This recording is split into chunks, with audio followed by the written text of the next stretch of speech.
Bankole Thompson, Detroit News contributing columnist, photo, John T. Greilich/Detroit News. The past year has seen withering attacks on the media from the highest office in the land. The unrelenting assaults on the credibility of journalists and news organizations was never as pronounced in previous years. And that's problematic because this nation has always prided itself as a fearless defender of press freedom, which journalists in other nations long for and admire about the United States. In fact, our penchant for jealously guarding freedom of the press, a constitutionally protected provision, has been one of the strongest tools the U.S. State Department has used over the years as leverage over nations that take pride in imprisoning journalists to adhere to the dictates of the rule of law. But today that leverage is slipping away because we are losing the distinction of being the paragon of press freedom when reporters and their work are often publicly dismissed and ridiculed as fake news by Donald Trump, the current U.S. President.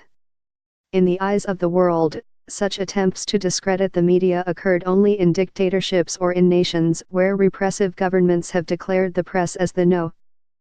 1 enemy of the people. And what is currently happening in the United States helps embolden those nations. The Committee to Protect Journalists, the New York-based media watchdog group, warns in its latest report. The international community has done little to isolate repressive countries, and U.S. President Donald Trump's nationalistic rhetoric and insistence on labeling critical media fake news serves to reinforce the framework of accusations and legal charges that allow such leaders to preside over the jailing of journalists.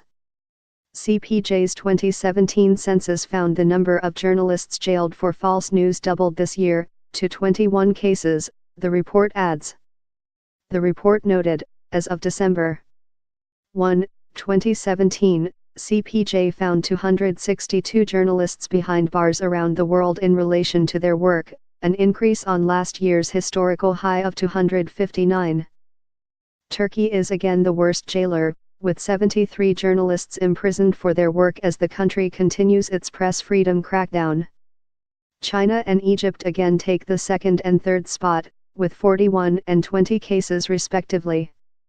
The worst three jailers are responsible for jailing 134 or 51% of the total. Joel Simon, the executive director of CPJ, condemns these attacks. In a just society, no journalist should ever be imprisoned for their work and reporting critically, but 262 are paying that price, Simon said. It is shameful that for the second year in a row, a record number of journalists are behind bars. Countries that jail journalists for what they publish are violating international law and must be held accountable. The fact that repressive governments are not paying a price for throwing journalists in jail represents a failure of the international community. As a key part of the international community, the United States has to set an example. That means there has to be a consistent effort nationwide to defend reporters who come under character assassination tactics for doing their job. The work of the press can be daunting and tedious, even dangerous.